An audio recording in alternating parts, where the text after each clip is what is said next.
شمس روحي وحي ربي جنتي وحياة قلبي فرحتي القرآن حبي نور دربي وأماني شمس روحي وحي ربي جنتي وحياة قلبي فرحتي القرآن حبي نور دربي وأماني مؤمن هذه سبيلي أفضل الذكر دليلي بينات محكمات حولت مجرى الزمان مؤمن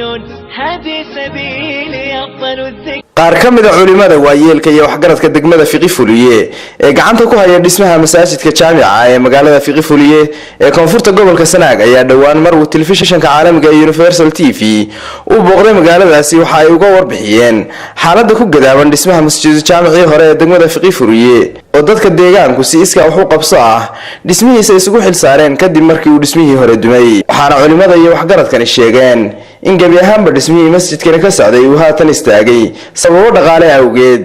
waxaana ay ummadda muslimiinta iyo dadka muxsiniinta ah ee Soomaaliyeed ee jimciyadaha khayriga ee ka qayb qaata dhismayaasha masaajidada ka codsadeen inay ka soo qayb qaataan dhismaha masjidka jaamica magaalada Fiqi Fuliye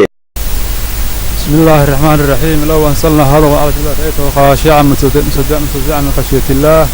wa tilka al-amthal nadribuha lin-nas la'allahum yatafakkarun masaajidkana waa masaajidkii degmada Fiqi Fuliye magaalada dhismaheeda isaga ugu horeeyay muddo 60 sano waa dhisan yahay saddex jeer waa la dhisay waa ugu horeeyay carishku ahaa kabacdan dhismo labaad baa ku xigay dhismahan waa dhismihii saddexaad weey inta hadda muuqato oo dhismaha magaalada ayaa ku tabarucaasna waxa weeyaan oo mid magaalada macnaha khaas u leedahay marka dadka muxsiniinta iyo walaalaha iyo islaamka oo man qaala la ilaaha illa allah inta shahaadato oo wuxuu ilaahay ku shahaadata waxaan ka codsanaynaa masaajidkaas in dhismihiisa ka soo qayb galaan halkaas ku jooga muddo bil halkaas macnaha ku hakaday magaaladuna awood intaas soo noqday marka waxa weeyaan dadka waxaan ka codsanaynaa rasuulku alayhi salaatu wa salaam man bana baytullahi bana allahu lahu fil janna qofkii dhisa bayt ilaahay qofkii dhisa ilaahay jannada ayuu bayt uga dhisa guri ilaahay ugu sameeyo qofkii guriga ilaahay subhanahu qaamo dhisa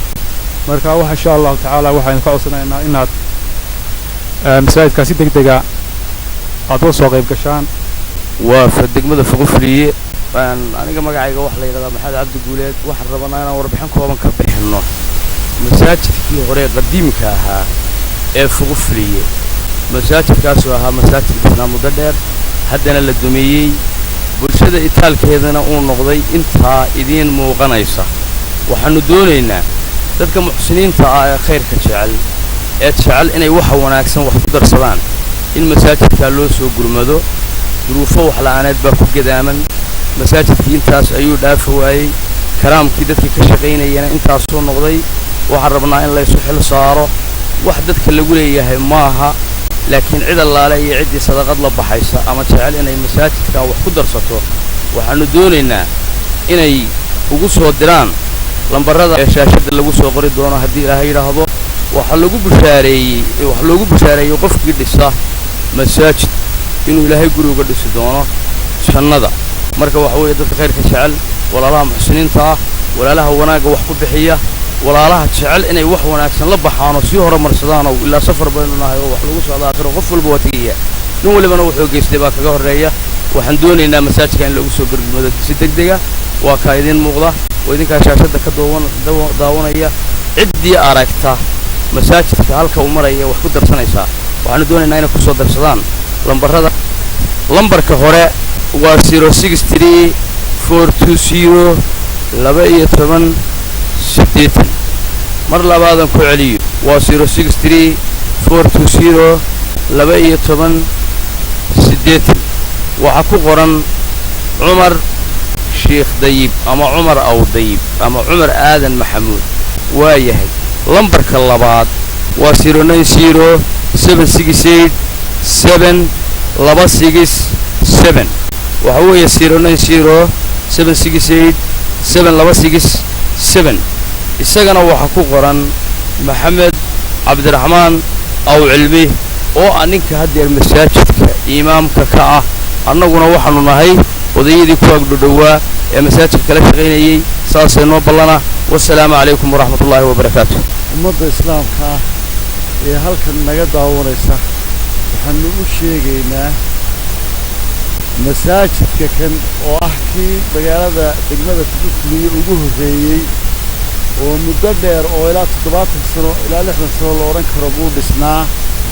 waa masjid jaamici oo dumay kabacdina waxaanu ka bilownay halka ugu hooseysa dhismaha idin muuqda hadda halka uu marayo waxa gaarsiisay degmada ayaa wixii uu leeyahay halka ku gaarsiisay ummadda islaamka cid kasta oo jecel wanaaga iyo maslaxa islaamka iyo wixii dani ugu jirto iyo diinta furuqaadideeda waxaanu ka codsanaynaa in ay nala dhamaystiraan awoodooda qof kasta awoodiisu sida ay tahay dar ilaahay weeye cidna xukun kuma aha waanaguna dee waajib ay nagu tahay inaan ka warbixino halka wax marayaan waad aragtaan dee dhismihii halkan hadda waxa uu hadhay qorisaarkii daaqadihii albaabadii halkan hore iyaduna waxay rabtaa gidaarka in la yarkiciyo dhinaca shisheysna in mitir oo wareega baa dhiman daaqadihii albaabadii sibirkii jiingadii qorigii kaabadihii hareeraha qurqurxintii safiitooyinkii nuuradii istambarkii waxaasoo dhan baa u dhiman gogoshii iyaduna waxa weeye wuxuuna sugayaa waa masaajid ilaahay oo waad aragtaan intaasuu gaadhay xaggan waa ka dhanyahay dherarka hadda xaggan hore iyo xagga shishe iyo wareeg saddex qabcadood wareegoodii baa harsan waxa harsan sibirkii waa hadha jiingadii xaggaa suuligii iyo barkadii baa iyaduna oo dad u baahan baa harsan waxa weeye waxaanu rabnaa inaad nala aragtaan wax deecadna weeye waa kaa muuqda masalaale iyo ciddii wax ku darsanaysa oo rabta inaad xasanaad la baxdo cid wax lagu leeyahay maaha cid wax loogu dhiibayna maaha ciddii doonaysa inay wax ku darsato masaajidka wakaa waad aragtaan